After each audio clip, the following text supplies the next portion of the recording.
I'm happiest in the saddle. A fellow sportsman. I am an FBI agent! Great Scott! What do you say we cut the chit-chat? A-hole! Dogs and cats living together, mass hysteria. Come with me if you want to live. Hello, and welcome to Retro Ramble. I'm Charlie McGee. I'm George McGee.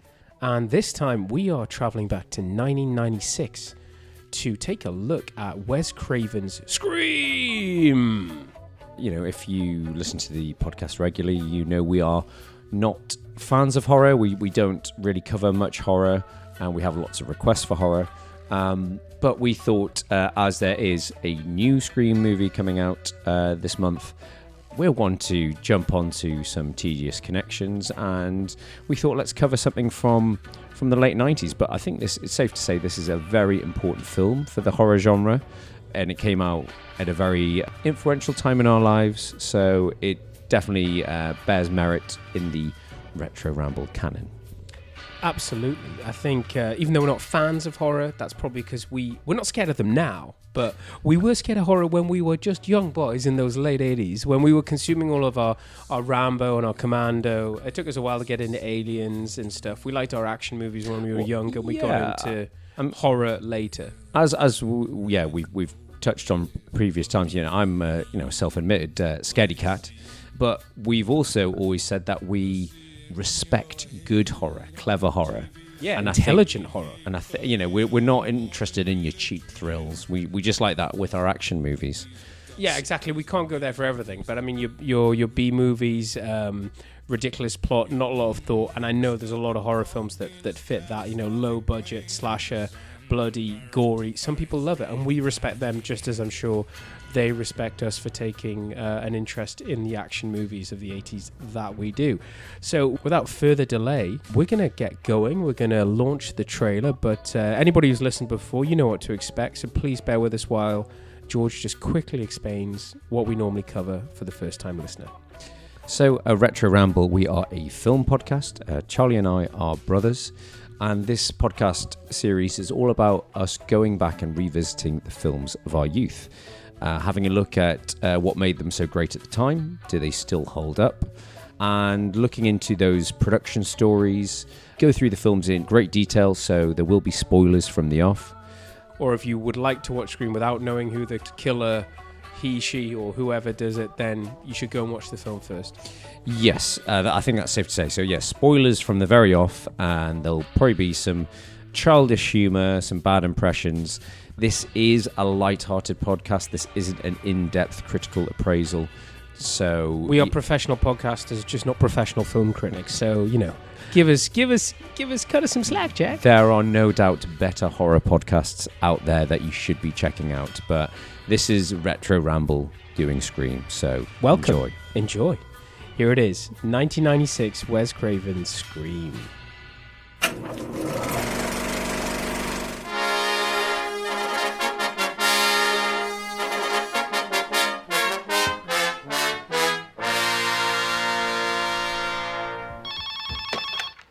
Hello? Hello?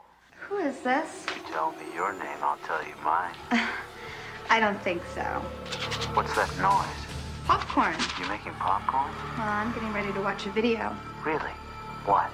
Oh, just some scary movie. You like scary movies? Uh-huh. You never told me your name. Why do you want to know my name? I want to know who I'm looking at. Someone is playing a deadly game. It all began with a scream over 911. Someone who's seen one too many scary movies. Now, he's taken his love of fear Hello? Hello, Sydney. one step too far. Do you like scary movies? What's the point? They're all the same. Some stupid killer stalking some big-breasted girl who can't act, who's always running up the stairs when she should be going out the front door. It's insulting. There are certain rules that one must abide by in order to successfully survive a scary movie. Number 1, you can never have sex. It's me.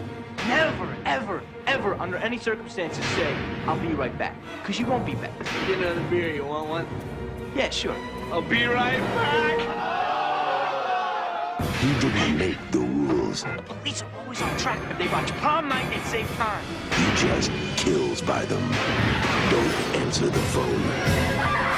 Don't open the door. Don't try to hide.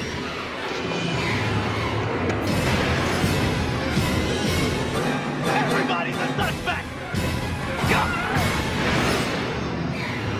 Not scared, are you? Scream.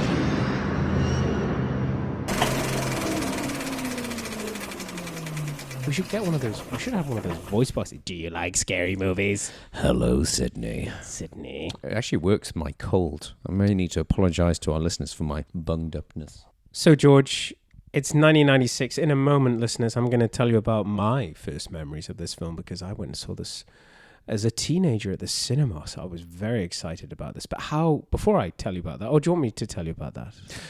No, let's start with because you saw it at the cinema. I think I'm the reason why you saw it. You are of age. You were target market. I was very much target. So this you were was a sexy teen. I was having sexy times. I was a super sexy teen on. I think a few of us went to see it, but definitely fitting into that. Definitely fitting into what you could call that audience of popcorn movie, and it ticks the boxes. I don't think I had a similar experience when I went to see Cabin in the Woods. Obviously, many years later. So just again another clever horror film. The type of horror films that I, and by that extension George, and by that extension Retro Ramble like. So yeah, I went and saw this at the cinema. I want to say it was the summer. It was either summer or Christmas. Well, it was a Christmas release in the States, but I think it's still long enough ago it might have been a few months later. So maybe, Feb, March in the UK. 1997. It was, I think... So in my head, I have it down as it being a 1997 film, but technically, it's 1996. Yeah, I also... That jives more with what I remember in terms of my first memory, in terms of who I went to the cinema with. But yeah, I went to see this, and, George and I have said... We're very, I wouldn't say snobby, but we're very particular about the types of horror we like. We hadn't watched it. We'd watched a bit of Nightmare on Elm Street. We watched a bit of probably Halloween, Hellraiser. When I say a bit, probably 5 minutes here and there. But I went in, watched this film, and the blend of comedy, the self-referential, the in-jokes, the fact that it was on the nose, but it was also amazing tension. It was scary. It was very fourth wall breaking. A lot of things that seem to be trendy now. I mean, just look at Deadpool and the like. Not just Deadpool, but there's a lot of people trying to break that fourth wall, whether it's Lego Batman, Deadpool, whoever. The Matrix. Yeah, The Matrix are doing it. Oh my God. So yeah, but I walked out of this film and I said to you, you got to see this movie, bro. Yeah, I remember that's it. My first memory is of your first memory. I remember you coming back. Shared memories. We're back to The Matrix. Yeah, I remember you coming back from the cinema with your girlfriend at the time, and you just raving about it and just, oh, George, trust me, I know you don't like scary movies, but you've got to see this. It's so good. And that was it. It became such the zeitgeist. Everyone was chatting about it, and everyone had to see it. So, being the age I was, I was let's say, was I a young man, 14 at the time. So yeah, I would have had to have waited until it was available at Blockbuster Entertainment and watched it on video with friends. I can't remember which friends it would. It probably would be my friends Sam and Dan when I was a teenager. But yeah, it was a real zeitgeist movement. I remember it sort of shook up the industry, and I think that was it. It was a real revolution for the horror genre, because which had been getting a bit tired. Well, yeah, I mean, the writer himself said, horror films were just dying on their arse around that time. They'd kind of run the formula so many times. There'd been umpteen, Halloween's, Friday the 13th, Nightmare on Elm Streets. And there was very little sort of great new stuff breaking through. You're talking about writers, George. I feel like we're on the ferry to Production Chat Island. Oh, have you got your tickets? I have got. Cha-ching. So yeah, we may as well jump into it. So how did we get this movie? Scream is all down to writer Kevin Williamson. So it was his second script. He'd written and sold one script, but this was the script that made him a name. Essentially, he wrote the script and it was all. It came back to a time. The inspiration came. He was house sitting for a friend one night, watching a television special about serial killers. And naturally, it scared the hell out of him. And he just got that paranoia of you staying alone in this house. And then he noticed a window was open. He's like, I don't remember opening that window. He grabbed a kitchen knife to arm himself and started going around the house. And then he called a friend to reassure him. And as he was like looking around the house for an intruder, they just start talking about, the classic horror bogeyman. Yeah, that scared them as kids. And after that, it got him thinking, well, hang on, there could be something in this. And that turned into his very sought-after script titled Scary Movie. That's a clever name. That should be used for something. The script got into a bidding war. Loads of people were, I think it went on sale on a Friday, and then by Monday, everyone was fighting for it. Went for a sale on a Friday. Ultimately, it was bought by Dimension Films. What did Dimension Films do? Dimension Films, such a 90s brand is what I mean. When I see Dimension Films, I'm like, 90s. I think Dimension have a long-standing association with horror. I think they moved into...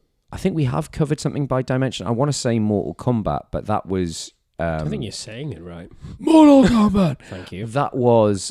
the other one, New Line. So I don't know if that was New Line and Dimension, but Dimension, I think, they're predominantly known for being a horror studio, and that's why it made sense for them. As a disclaimer, it's worth mentioning that Dimension are a division of Miramax, the company headed by the now disgraced Harvey Weinstein and his brother Bob, who's not disgraced as far as I know. He got away clean. I think Bob has got... So yeah, Bob, I think, headed up Dimension, but obviously them being brothers, they had their sort of mitts over everything, and they had a say because How could you work with your brother? I couldn't couldn't imagine that. They're both control freaks. If anyone wants to read on a very side note, there's a great book about the 90s sort of cinema and independent scene that covers Miramax, and it's by the guy who wrote Easy Riders, Raging Bulls, Peter Biskind. I can't remember the name of it. I think it's something to do with Reservoir Dogs. But yes, it's Peter Biskind who wrote Raging Bulls, Easy Riders, Raging Bulls. It goes into detail about the Miramax brothers and how awful they are. And this is before the whole sexual allegations. This is just about how bullying they were and how awful they treated all their staff, all their directors and actors. Wow. So we got this film, but I think, going back to what you were saying, for me, what was interesting was it would just seem so aware of itself. It was like, we need to do something different. We need to do it in a way that's not been done before, but we need to respect what's gone before. Well, that's it. I think the way that Williamson had wrote this, obviously we're going to get into it, but that opening scene grabs you. And there's some great retrospective articles online you can read. There's one on Hollywood Reporter. There's one on The Ringer where they get, the surviving cast together, and everyone just talks about how once you start reading the script, you couldn't put it down. It was the fastest script you ever read because it was so tense and engrossing. And that was it when the guy, the director of development at Miramax, read the script. He called up Bob Weinstein, was like, "You've got to buy the script. If you don't buy it, I don't know what you're after. This is shit hot. You have to buy it." So yeah, it became that script that everyone got excited about. And as a result, when it came to directing, Kevin Williamson said every director's name that came up, and basically everyone that was associated with Dimension or Miramax. So Robert Rodriguez, Tarantino, I think Danny Boyle I saw was linked on that, George A. Romero. There was basically everyone's name was thrown at it. Wes Craven was a name that came up early on in the list. He of massive horror Hall of Fame. Yes, essentially, Wes Craven is the sort of the godfather of modern horror, or as I'm saying, modern as in 90s in retro Ramble terms. Yeah, in retro Ramble terms. So he's a man that brought us the Nightmare on Elm Street series, though he had didn't get involved in a lot of the inferior sequels. He also did Last House on the Left, The Hills Have Eyes, I think. Again, I think when you ask people which is the scariest film you've ever seen, The Hills Have Eyes comes up a lot. Yes. Neither of us have seen it. Yeah, well, as we've said, the disclaimer, we're not horror fans, but Wes Craven is a bit of a legend. And apparently he was, sadly, he I think he died of brain cancer in 2015. But everyone that was worked with him said he was such a gentle, lovely man, considering he made some horrific, violent horror film. Yeah, and ironically, one of the reasons he originally turned this down was because he thought it was too bloody and violent. Which it is. And we're going back to the first scene. I mean, so he'd made all of these films. Had he taken some sort of break?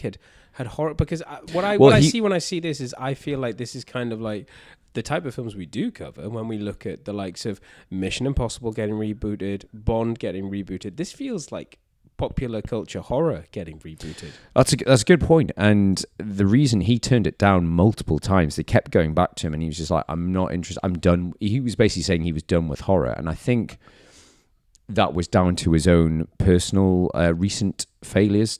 So he had done basically a meta, self-referential take on the Elm Street series with New Nightmare, which I think is Nightmare on Elm Street Part 7. Okay. Which is basically this is when we're going to get it right. Yeah, and it was and that was in the mid 90s. I think that was Seven times the charm. I think that was 94, and that was all about Freddy coming into the real world, and he's haunting the actors from the original Elm Street film, and it was a bit of a flop. And the other film that Wes Craven had done that was a little bit, again, it was a bit of a horror comedy, but I think it was supposed to be more of a horror film. It was a horror film for different ways, was Vampire in Brooklyn, again with Eddie Murphy trying to stretch his wings. A lot of people saying that's one of the best Eddie Murphy performances. Not me, though. No. Well, actually, I might have got that completely wrong. Maybe people say that's one of his worst performances. Yeah, I think it's been a long time since I've seen that film. I think it's Eddie Murphy trying to show he's got range that he doesn't have. Yeah, show I'm not just a funny man. Fuck you, Mr. Funny Man. And I think it was Wes Craven trying to do something different, and it was a big flop. So I think Wes Craven was feeling a bit burnt out by the horror genre, and he was tired of being confined to the genre that he'd mastered. 7 films in the same franchise. I can't imagine why. Well, no, he did. Well, he didn't do a lot of the other sequels, yeah, which is referenced in this film. But it was actually his assistant kept pushing him to direct it, and she was like, "This is such a good script. You know it's a good script. Why won't you do it? And what will it take for you to do it?" And he was like, "An act of God." Well, no, sorry, I'm in 90s Michael Bayham there. He basically said to his assistant, "Well, Dimension would have to make me an offer I couldn't refuse. Basically, drive up to my house with a truckload of money." And that's what she basically fed that through to Dimension. She's like, "You want Wes to direct it? You got to make him an offer he can't refuse." I think that shows a lot of respect. The fact that, for better or worse, he hadn't been involved in the extending franchise of Elm Street, but he'd made that much of an impact, and this was such, as you say, a shit hot script. They're like, he really needs to get his head around it. And you could also see it from his point of view. It's like, not again, not another franchise. Well, that's it. It's sort of like, because it did become that. But that's it. It's a bit like, as you say, it's that thing you said earlier about it's a very apt thing, the comparison of Bond, because with Casino Royale, it's like, well, we're back. Well, yeah, but who do we get? Who do we get to direct this Bond reboot? Well, who did the last great Bond reboot? It's Martin Campbell who did GoldenEye. Let's get him back. And GoldenEye.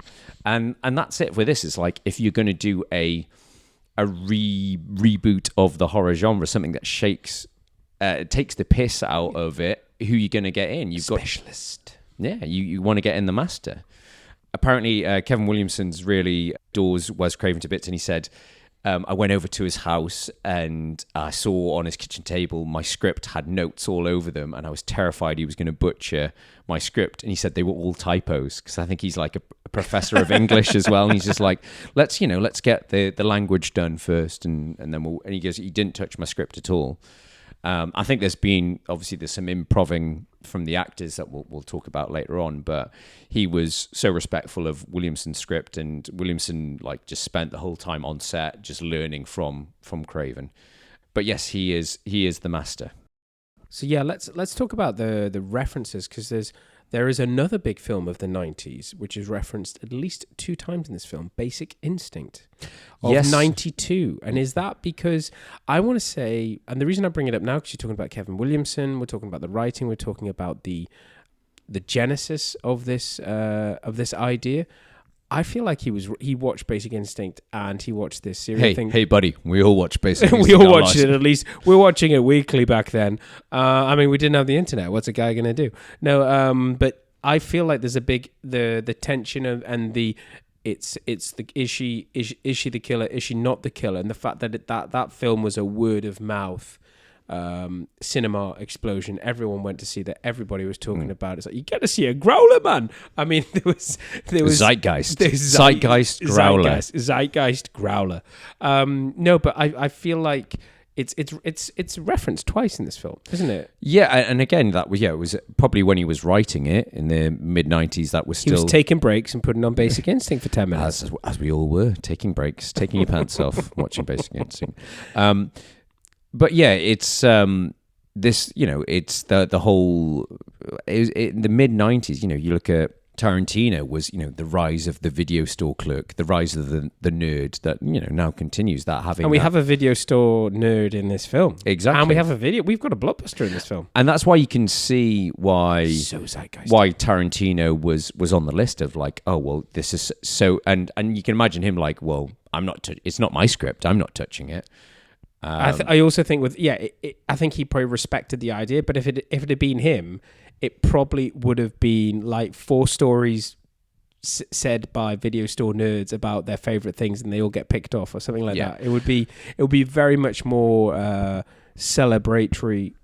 It would all be set in it like kind of like Clerks, and it would be guys talking about their favorite scenes and of say horror films, and then one of them being the killer and reenacting them. But if you look at like Tarantino is a great example, and Guy Ritchie to a lesser extent is a great example, that when Pulp Fiction came out, the amount of crime films that tried to ape his style of that random dialogue, that that disjointed storytelling. And it's the same way with when Lock, Stock came out, the rise of all those like British gangster, Cockney geezer films that came out. The rise of the Staith. And that's exactly what happened with Scream. We're probably getting ahead of ourselves, but this created we're going to talk about the movie in a second. But this created such a phenomenon. I mean, Kevin Williamson for himself would printing money. Well, he went on to do screenplay for I Know What You Did Last Summer, which was loved it. Another date movie. The Faculty, 1998, and he's also behind Dawson's Creek. So he was. You need teens. I've got it. You need teens talking older than they really are. I'll do it. Yeah. Wise ass teens.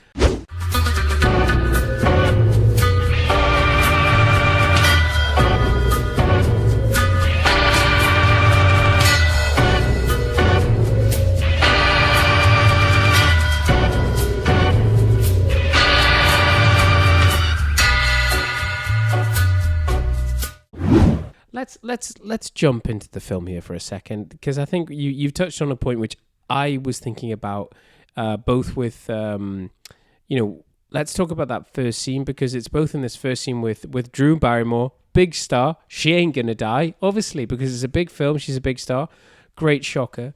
But in terms of her age, Neve Campbell, is it Neve or is it Neve? Steve. Well, why don't you say Nev and I'll say Neve? Okay, and we'll agree to disagree. But everyone in this, they all look, unlike of the time, or maybe a bit earlier 90s, unlike Beverly Hills 90210, they all look like they should be at uni. Their school looks like a uni, and they're all talking like they're at uni, but they haven't had sex yet. So they're apparently supposed to be teenagers. But that was kind of like a staple at the time. But just to jump back to, can I shock you about the Drew Barrymore shocker? Ready to be shocked. So I'm going to jump into some pre-Coulda Woulda Shoulda. But Drew Barrymore was the first person to sign on, and originally she signed on for the role of Sydney. And it was her decision. So she came on board before Wes Craven was, and it was her decision. She actually went to Wes Craven and Kevin Williamson and said, actually, I've had an idea. Why don't I play the part of Casey, the girl, at the start? Because it'll be a bigger impact. And everyone just looked at each other and was like, oh my God, that's an amazing idea. And Kevin Williamson said even when he was writing it, he wanted a big star to play that role, because he said it was a bit like Psycho with Janet Leigh, gets killed off in the first act. Apologies, spoiler for Psycho. But yeah, it was an idea that everyone just jumped at. I mean, he said, the studio was really into it. They were great about keeping it secret. They were billing it as a Drew Barrymore movie. That in the marketing materials. That's what I remember, and I think that's where the shock is delivered. And I'm sure she probably didn't wait. I don't mind being good out of the movie. I mean, obviously, I'll still be taking the same paycheck, right? Yeah. No, but I think it's so powerful. But let's talk about that opening scene, because... Well, yeah, let's get into it. Because as you say, it's that just immediately sets you, like, there's no preamble. There's no build-up. You're just dropped straight into it. I was going to say that this film, it's like Scream, and then we are straight in there. There's no like me. Yeah. There's no like rolling vistas of a helicopter. What are you doing, Casey? Why are you so crazy? Oh, okay, we're going to go out now. Okay, I hope you're okay by yourself. Are you guys going out tonight? No, I'm just going to stay home. No, it's like we are straight in. The phone rings, and because we don't have cellular, mobular, not many telephones, people have cellular phones. What are you doing with a cellular, mobular telephone? So this first scene, it's just like boom from the off. You've got everything's. I thought I was like, I know this opening, I know the shock. I'd forgotten about Steve on the that hit me again. I'd like, obviously you know what's going to happen with is it, why don't you turn on the patio light? But I'd forgotten about that shocker. But for some reason I was thinking the most dated thing you're going to see in this opening scene is the phones. No, it's not. It's the popcorn. We had microwave popcorn back then. That was is that an Easter egg? No, that's what I feel like. No, it is. that adds to the tension, because you've got fire. Yeah, fire. It's the fact the foil expanding, the steam turning to smoke. I'm very aroused.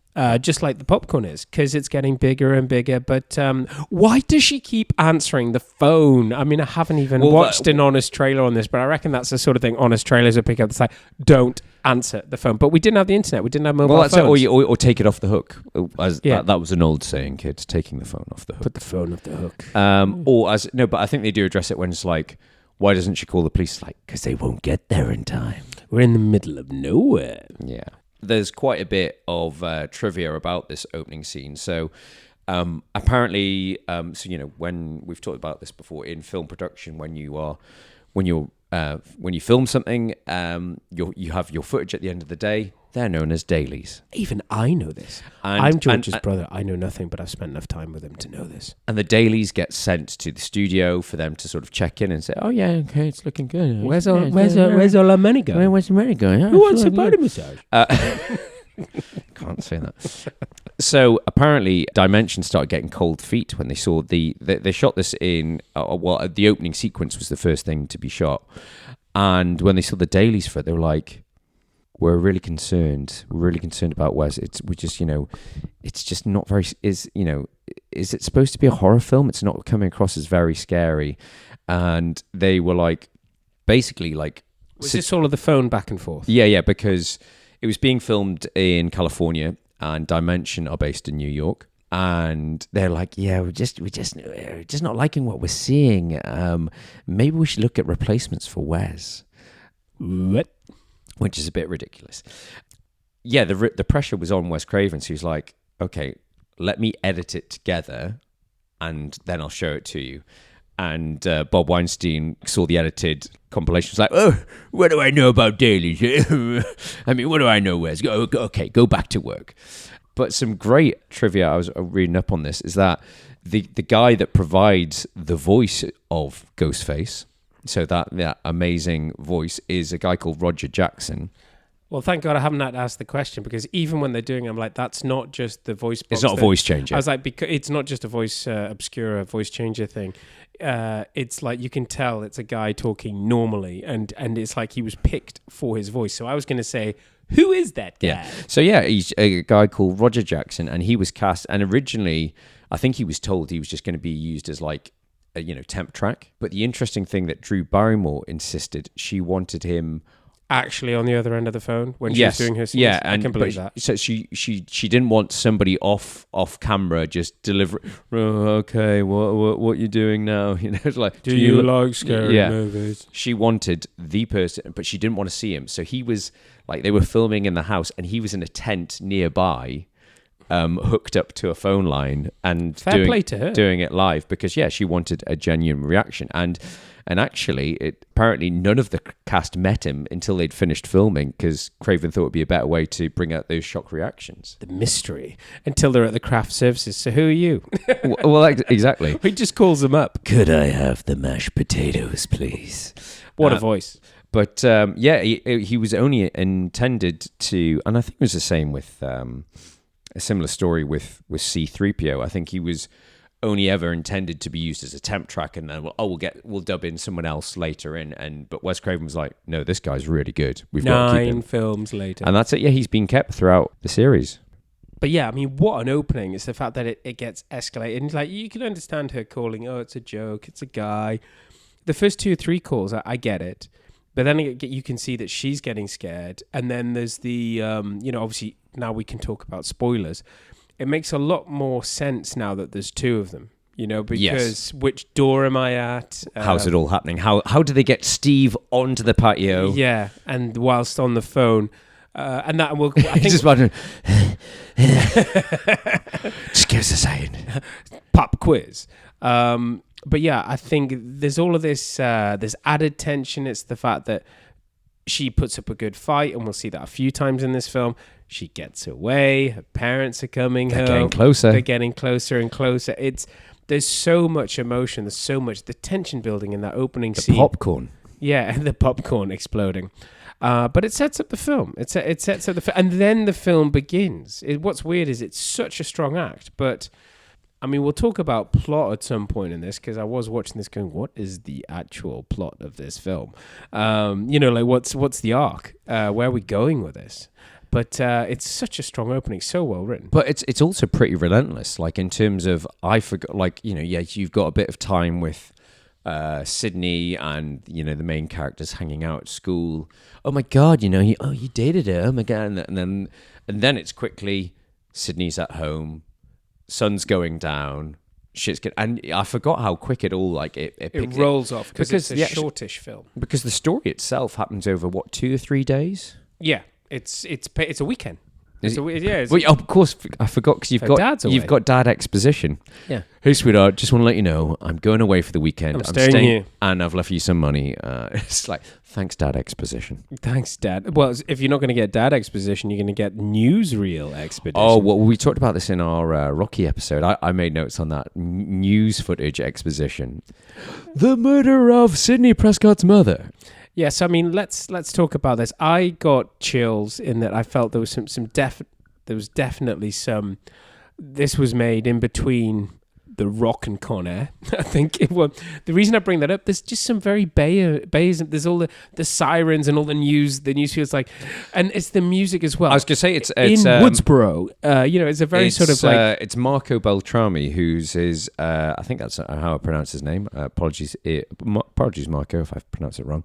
But it was his first score. But he would go on to do loads of, I think, probably some Bay films. I think it's the music. It's kind of like electronic. Tragedy has struck a small town. It was, it's a pow. So yeah, I did. That's why I was getting the sort of Bayem chills. I was like, "There's going to be a helicopter explosion any minute." But it dials it up. I see green smoke. Yeah, you've got. I think first build. I think it's in the end credits. One of the first build actors is David Arquette, who is the brother of Patricia Arquette. Yeah, sure, why not? True Romance fame. Steve. Let's just call her Steve. Steve Campbell. Steve Campbell. Steve.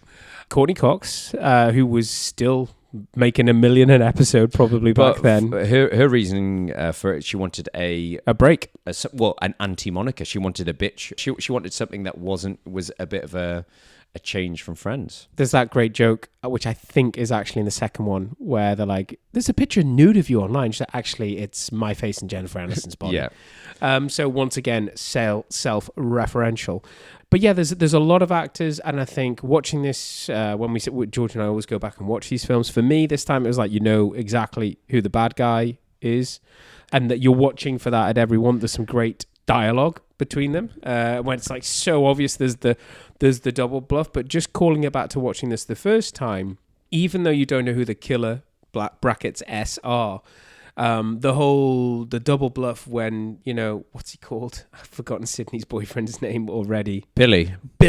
When Billy comes over and the phone drops out of his pocket just after the killer's What are you doing with a cellular phone, kid? This is 1996 stroke 7. I can remember there's going to be a lot of twists in this. This is going to be fun. This is a real whodunit. That's it. And I half forgot about the amount of red herrings in this. So yeah, you've got it's definitely Billy. Oh, it's not Billy because the phone records don't match up. And when Billy's in prison, the killer calls him. Yeah, and then there's the bit with the boots in the toilet, and then you see the sheriff's boots are the same. And even our good old friend, the best lawyer in California, Henry Winkler, the Fonz, cannot stop thinking of his role in Arrested Development when I see him. But I can remember, this will show you George and I's roots as Retro Ramble, whoever I'd taken to watch this film, me shout, "It's the Fonz!" Like, as soon as he came on the screen, I knew exactly who he was. But it wasn't until this time, because he's made out to maybe be the killer, when he's going around with the scissors. He's going a bit snip-happy. He's going a bit snip, snip, snip. But this time what I noticed is when he's being stalked, unfortunately just before his demise, did you notice when he opens the cupboard? The Fonz jacket. Yeah, I only noticed it this time. Didn't get it the first time. That's obviously for repeat watching. And again, maybe it's just the magic of the clarity of, digital media. But yeah, you're just like, oh yeah, that's the Fonz jacket in his cupboard. And then 3 seconds before that, we've got Fred the Cleaner. Played by Wes Craven. I did not know that, but I did notice it at the time. It was very much on the nose. The stripy jumper was very much on the nose. And the hat. And the fact it was called Fred. I thought he called him Friend, but yeah, it's Fred. Yeah, it's like, genius. Not you, Friend. But hats off to... it's a very short, but he's brilliant. To the Fonz, Henry Winkler, because he... didn't want to be, his name isn't in the credits. He said he didn't want to distract from all the other stars. Wow! But he's brilliant in it, isn't he? Like, as you say, it's such a short moment. But your principal loves you. I love that. Just on the tannoy. Your principal loves you.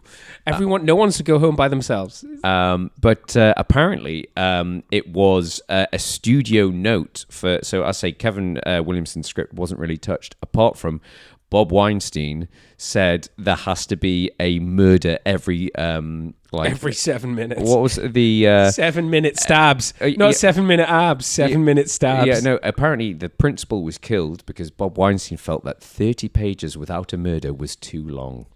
Because it doesn't link to all the other guys are teens, aren't there? Well, and there's the camera guy and stuff. Should we talk about plot? So should we talk about motive? So Sydney's mother, Cray, was promiscuous. No, I get that. I get that at the end, but that doesn't explain all the other murders. It doesn't explain Stacy at the beginning. It doesn't explain the princess. I just thought I'd bring it up now. No, but Casey, they do explain it because in that opening scene where they're all by the fountain, they're like, "Oh, Stu, didn't you date her and she dumped you?" And it's like, "Oh, so that's the reason. That's the connection there." Okay, I'm assuming it is. Anyway. I think you're right. I think you've done it again. But I don't know why they kill the principal. It's never explained why they team up. I think that's the one thing I walked away from this thinking. They explain everything, and you can see there's the bit of the only guy who's still earning a big paycheck, apart from I think Neve Campbell popped up in House of Cards. Steve. Because he's popped up as... The Fonz is still working. Of course he is. Brilliant in Arrested Development. The worst lawyer for being the best. I can't do anything for you. Steve's popped up is the husband in that... I can't remember the... Oh, it's Matthew Lillard. Matthew Lillard. He's popped up as... Who plays Stu. Yeah, Stu. Yeah, he's popped as the husband in that with Catherine... The redhead from Mad Men, the show that she's in with 3 women robbing banks. Oh, what's her name? He's the bad husband who's having an affair. Catherine Hendricks.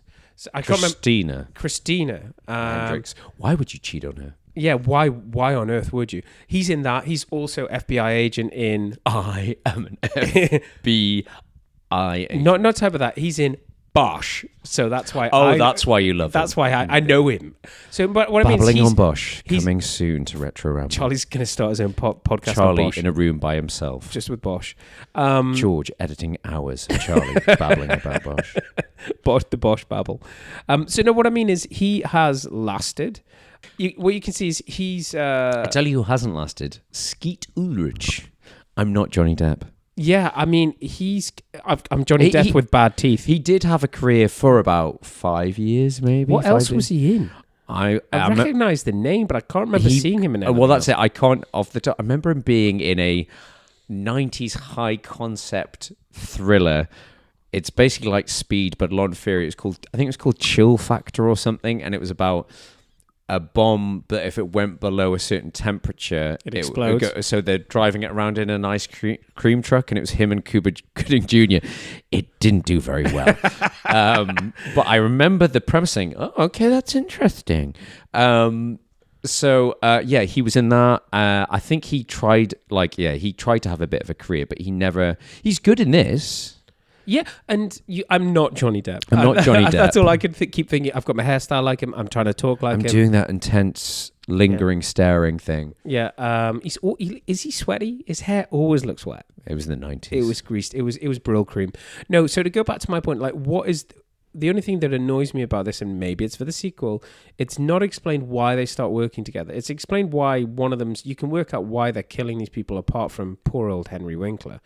But why do they get together to decide to? Well, that's it. It's a bit of a throwaway line.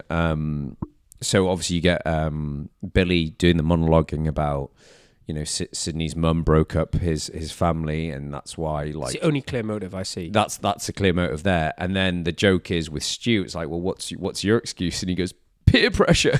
He is very much comic relief throughout, and it's not surprising why he's the one that went on to have the career. Yeah, and a lot of it is understandably, a lot of it is ad libs from him, and both Williamson and Craven were just go with it, just run with it. Like even the bit with the you hit me with the phone, you dick. But the other, shout out must go to Randy, the video store nerd, who would pop up again in I want to say Enemy of the State. Yes, yeah, yeah. And a few other films. He basically in this retrospective says, I wouldn't have a career if it wasn't for Wes Craven picking me. And he's great. He's great, and he was up against some stiff competition in Coulda Woulda Shoulda. I'm looking forward to that already. I think we need to have a quick chat about Patreon, isn't that right, George? That's right, dear brother. So yes, recently we have joined the flock of many podcasts and artists and entertainers, and we have gone on a subscription model of sorts. But don't worry, dear listeners, we are still going to be doing our monthly episodes. Nothing changes there. The idea is that we are going to be giving a bonus episode. Not only will you get the bonus episode where George and I focus on a bunch of things, whether it's sequels or specials or all of the things we threaten to do which are outside the scope of a normal episode. So be sure to check us out. That's patreon.com/Retro Ramble.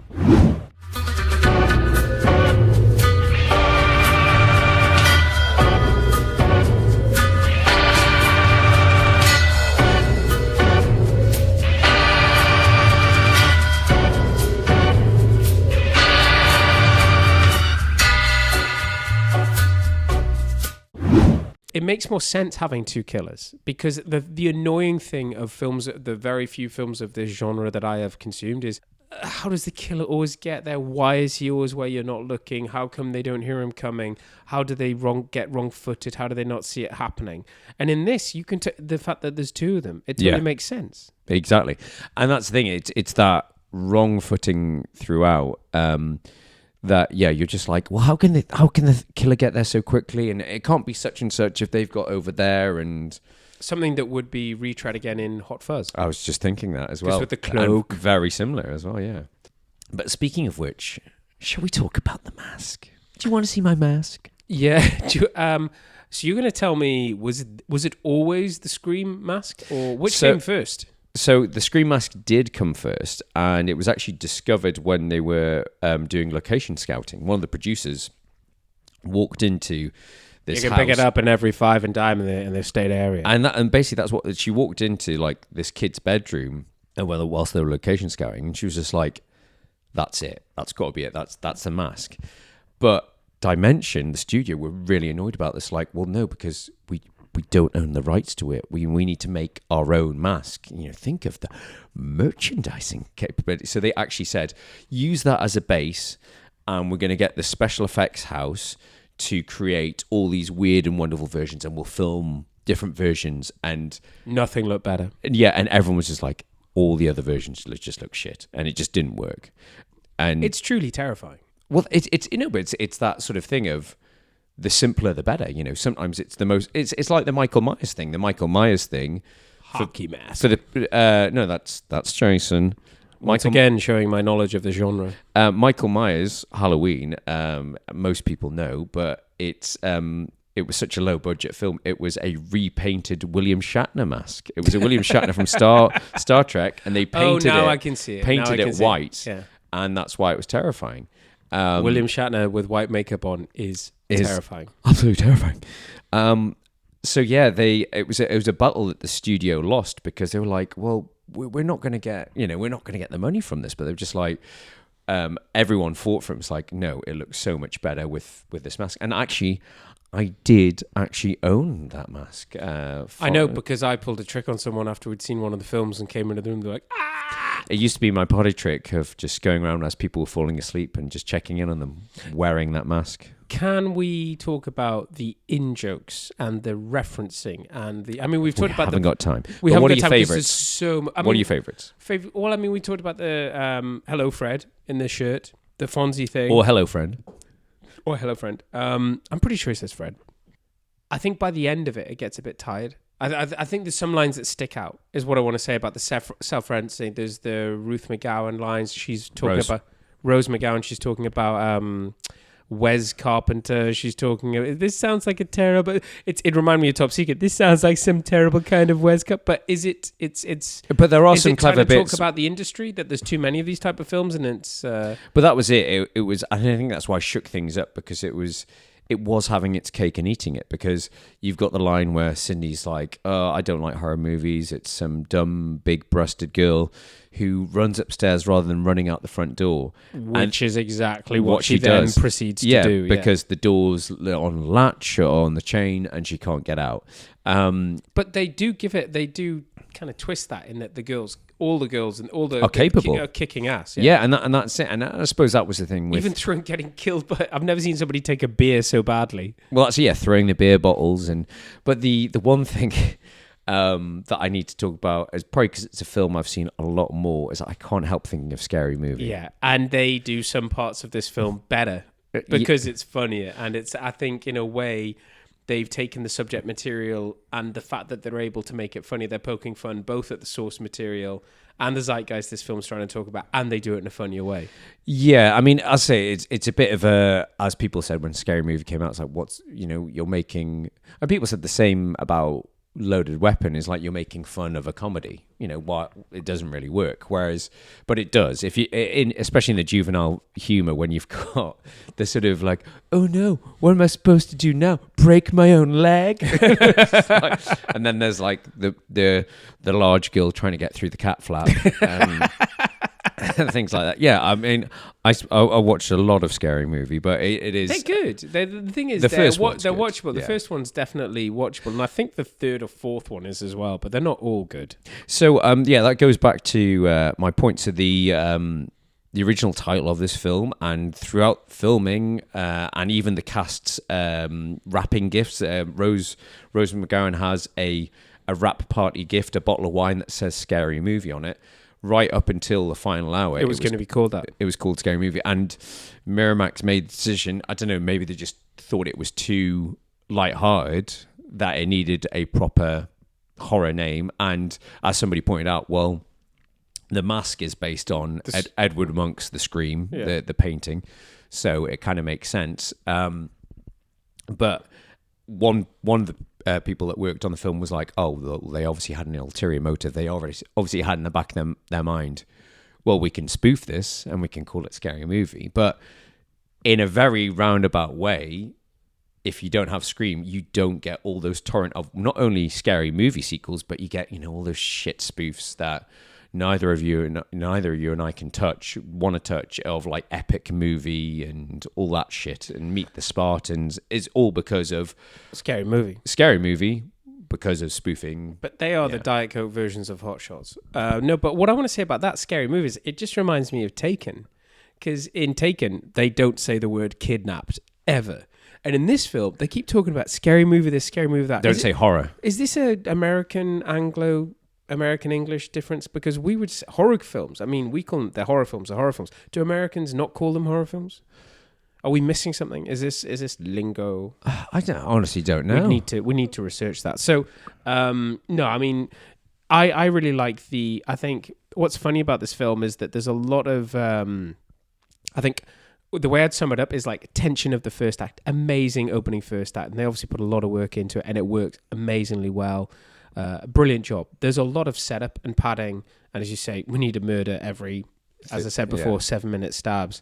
And then I really like the third act. I like how it shakes down at that house party. I like the fact that... Well, again, it's that horror movie trope. It is, and I'm sure the house is modelled on Psycho. I think from a distance or whatever, there's some shots of it. Can I just say how badly lit this film is? Did you notice that? Is it not supposed to be, though? Is that a joke?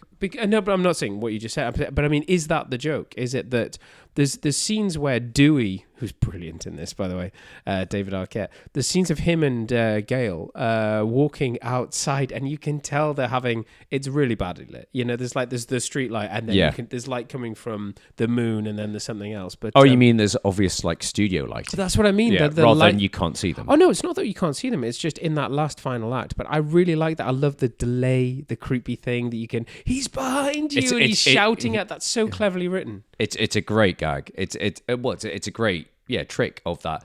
Oh, it's only about 30 seconds. I'm dead now. Yeah, I don't know what to say. I just think that I went and saw the second one at the cinema as well, so it worked.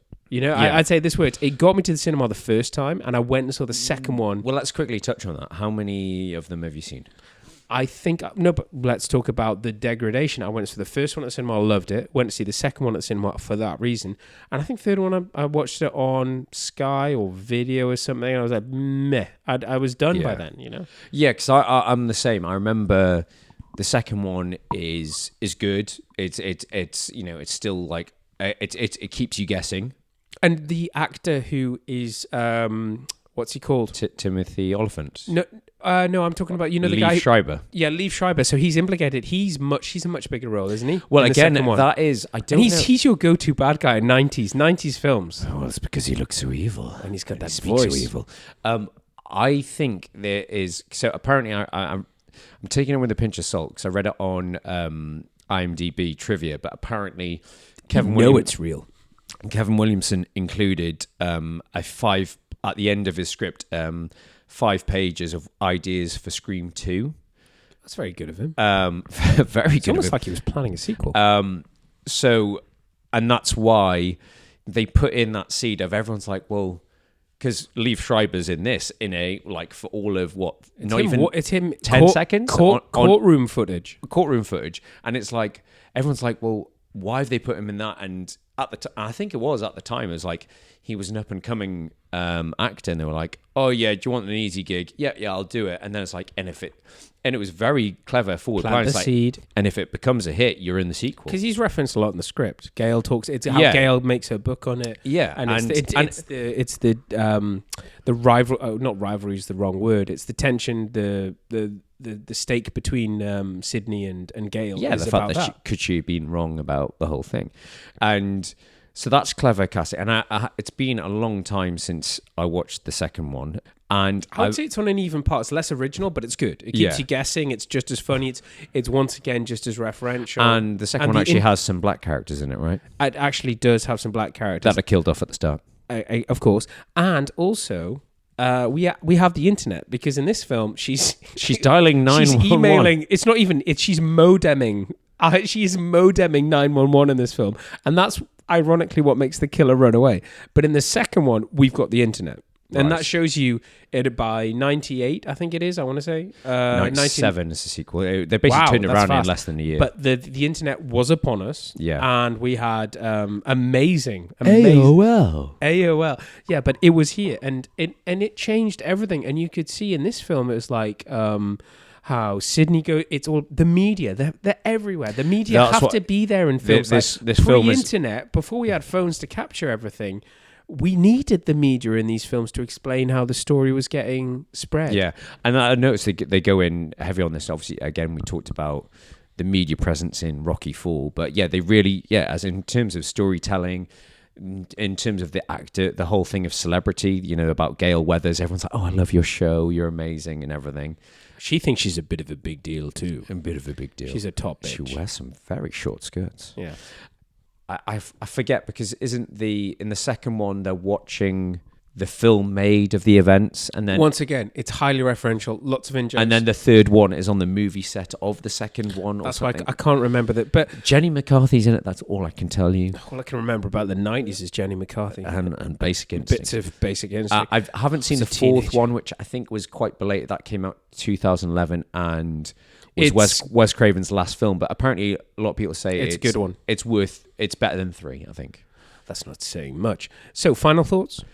As I say, it's a very important film in the horror genre. It completely, you know, if you look at all the films that followed, I Know What You Did Last Summer, The Faculty, I still know what you did last summer. Jeepers Creepers, Final Destination. I actually don't know what you did last summer. Final Destination. Can I come to your summer party?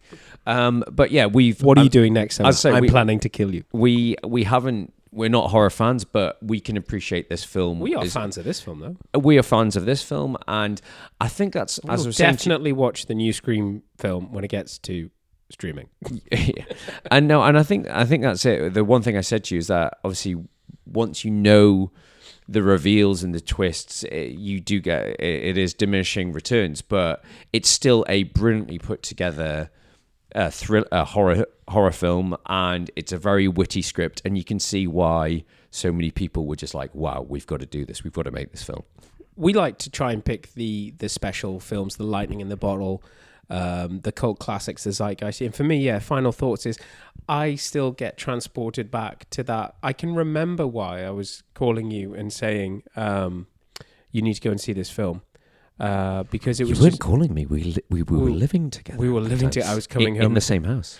But I can remember why, because we were still kids. No, but it was all the shocks and everything. So interested to see what they do with the next film. Anything else you wanna mention? I haven't got to Coulda Woulda Shoulda, and I need about at least 20 minutes. Your scientists were so preoccupied with whether or not they could, they didn't stop to think if they should. So Coulda Woulda Shoulda is when George enlightens us as to the actors that were considered for the roles but didn't get them. So for Coulda Woulda Shoulda, there is a who's who of basically everyone. So for Sydney, we've talked about Drew Barrymore, but there was Brittany Murphy, Melissa Joan Hart, Reese Witherspoon, apparently. I'd say, interestingly, for Randy, the video store guy, played by Jamie Kennedy, Jason Lee was the main choice for the studio, obviously, of Mallrats and My Name is Earl. But he lost out to Jamie Kennedy, as well as Seth Green and Brecklin Mayer. He's the guy from Road Trip. Apparently, this is according to IMDb, but Billy, Joaquin Phoenix turned down the role. What, for Billy? Yeah, for Billy. My God, he would have been amazing. He would probably too intense. And then there's Elizabeth Berkley who auditioned for the role of Gail Weathers, but was immediately turned down due to the backlash she received for Showgirls. Oh, right. Okay. That's who she is, yeah. Also around Brooke Shields was nearly cast as Gail Weathers after Gian Garofalo turned the role down. So yeah, that's Coulda Woulda Shoulda.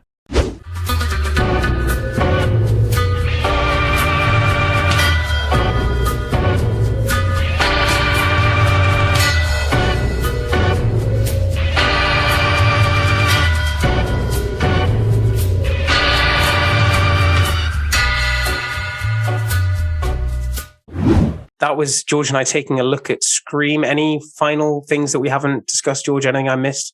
No, you were there the whole time, so I don't think you missed anything. It was great to go back, but hopefully it has. We've given it for you horror fans out there, the justice this film deserves, and we've gone into it in the relevant retro ramble treatment. We're fans. We are fans of this franchise. It goes without saying. Yeah, I mean. I know what you did last summer. I thought that they were cashing in, but yeah, why not? It got us in the mood. I went through a period of going watch these slasher films for a while. Final Destination. Watched Final Destination 2 recently, and that's with the massive pileup on the motorway, and it's brilliant. But that opening scene of that film is bonkers with the logs flying into people's heads, and it's just the pileup, and it's so graphic. God, I want to watch that film. That's great. Brilliant. Great. But anyway, talked enough about Scream. But do you know anything about the new one? I know nothing. I've seen the poster for it. Have you not even seen the trailer? No, I haven't seen the trailer yet. So should I? Because I don't know. I don't like trailers anymore. We don't have a voiceover guy. They reveal too much. No, it's a clever setup because it's basically saying, okay, it addresses the elephant in the room of how do you do Scream in a modern setting? with mobiles, with smart homes. Yeah. And you've got the killer calling on the mobile. Then she's opening up the home app, lock doors. The doors are opening and stuff like that. They've been hacked and stuff. So interesting. And then it's all about let's get the band back together. I've seen that. It's Courtney, David. Oh, they're all back. Neve. Yeah, they're all Neve, Nev. They're all back. But it's one of those belated sequels that we're getting in every month. It seems like Matrix, like The Force Awakens, where it's the old guys and then the new gang, the old guard passing it over to the new guys. I'm not sure you have either. I still haven't seen Ghostbusters, the new 2021 Ghostbusters. So I need to get. No, I was keen to see it and I missed it at the cinema. Well, I guess we'll let people know what we think as and when. For any of those who are already following us on Patreon, you'll know George and I are doing much more recent reviews, which are available to all our subscribers. And we'll be talking about the films that have been out this Christmas. So and on our Patreon channel, we'll also probably be doing more sort of mini reviews. Short and sharp. So you can expect us to cover the big Marvel films like the upcoming Spider-Man, The Matrix. And 22 is going to be a big, big year for a lot of real gigs coming up. Real gigs. So for this episode, I've been Charlie McGee. I've been George McGee. And we will see you next time. Thanks for listening. Bye-bye. Thank you. Bye-bye.